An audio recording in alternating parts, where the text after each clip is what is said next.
آپ تھے حجت الاسلام والمسلمین مولانا میثم صاحب قبلہ، جو اپنے تاثرات بیان کر رہے تھے۔ بہرحال ان کے لیے بہت ہی مصیبت کا وقت ہے، اور ہمارے بھتیجوں کے لیے بھی، کیونکہ باپ کا سایہ جو ہوتا ہے جب وہ سر سے اٹھتا ہے تو ایسا لگتا ہے کہ جیسے ایک آسمان تھا جو ہمارے سر سے گزر گیا، کوئی سایہ نہیں ہوتا۔ بہرحال آپ کا بہت زیادہ وقت لیا، 2 سے 2.5-3 گھنٹے آپ کو بیٹھے ہوئے ہو گئے۔ عموماً جب مجلس ہوتی ہے تو مرثیہ ہوتا ہے، خطیب ممبر پہ آتا ہے، مجلس پڑھ کے چلا جاتا ہے، مگر آپ یقین جانیں آپ کو اس 2-2.5-3 گھنٹے کے پروگرام میں احساس ہوا ہوگا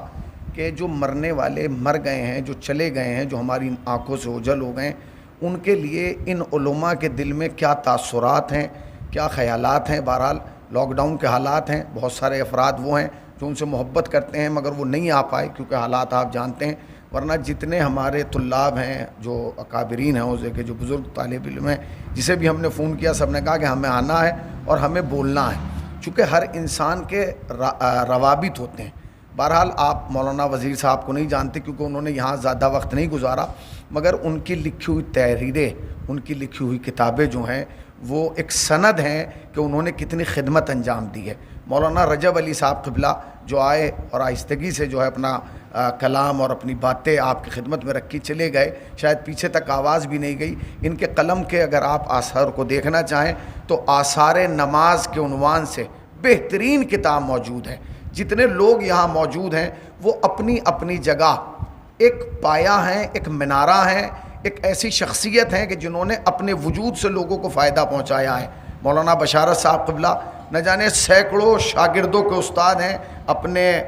زبان سے، اپنے علم سے لوگوں کو فیض پہنچایا ہے۔ مولانا حسین مہدی صاحب قبلہ خالی یہ نہیں، جو تصاویر میں آپ دیکھ رہے ہیں پہلے سے لے کے آخری تک جو جہاں رہا ہے خدمت انجام دی ہے۔ مولانا قمر غازی صاحب وزیر صاحب کا تو اچانک انتقال ہوا، ہمیں پتہ نہیں چلا۔ آپ یقین جانیں جب سے مولانا قمر غازی صاحب بیمار ہوئے تھے اس دن سے لے کے اس درگاہ میں، یہ سب گواہی دیں گے، مسلسل پروگرام رہے۔ پہلے دعا کا پروگرام، مناجات کا پروگرام، دعائے توسل کا پروگرام، 12,000 مرتبہ میوجی وہ پڑھی گئی، مگر رضا الہی تھی، وہ یہاں سے چلے گئے، سب کو جانا ہے۔ اس کے بعد مجالس کا سلسلہ، پر پہلے جیسے ہی انتقال ہوا اس دن مجلس ہوئی، پھر بعد میں مجلس ہوئی، پھر کل بھی مجلس ہوئی، روز مجالس کا سلسلہ ہو رہا ہے۔ یہ یقین جانے جانے والا کتنا بڑا ہوتا ہے اس کا اندازہ اس کے بعد ہوتا ہے۔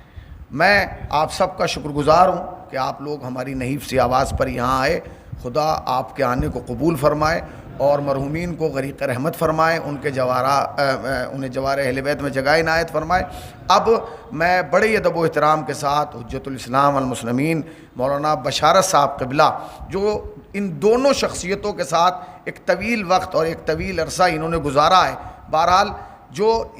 اگر ایک ایسے انسان کو لا کے بٹھایا جائے کہ جو خطیب ہو تو وہ اپنی شاید نکات سنا سکتا ہے، باتیں سنا سکتا ہے، نتیجہ فکر بیان کر سکتا ہے، مگر ایک ایسا انسان کہ جو دونوں شخصیتوں سے مربوط رہا ہو، وابستہ رہا ہو اور دونوں کے ساتھ وقت گزارا ہو، جب وہ ممبر پہ بیٹھے گا تو احساسات اور جذبات کے ساتھ جو ہیں وہ ان کی زندگی اور ان کے کردار کو آپ کے سامنے بیان کرے گا۔ میں پھر ایک مرتبہ تاخیر کے لیے آپ سے معذرت خواہ ہوں، ہمارا پروگرام وہیں ختم ہو جانا تھا جہاں مولانا رجب علی صاحب نے، مگر جب یہ ایک صاحب نے مجھ سے کہا کہ ابھی مت کروائیے گا، مولانا کو ممبر پہ نہ بٹھائیے گا کیونکہ اذان کا وقت ہے، ورنہ ہم نے مولانا سے بھی معذرت خواہی کر لی تھی، بھائی سے بھی معذرت خواہی کر لی تھی،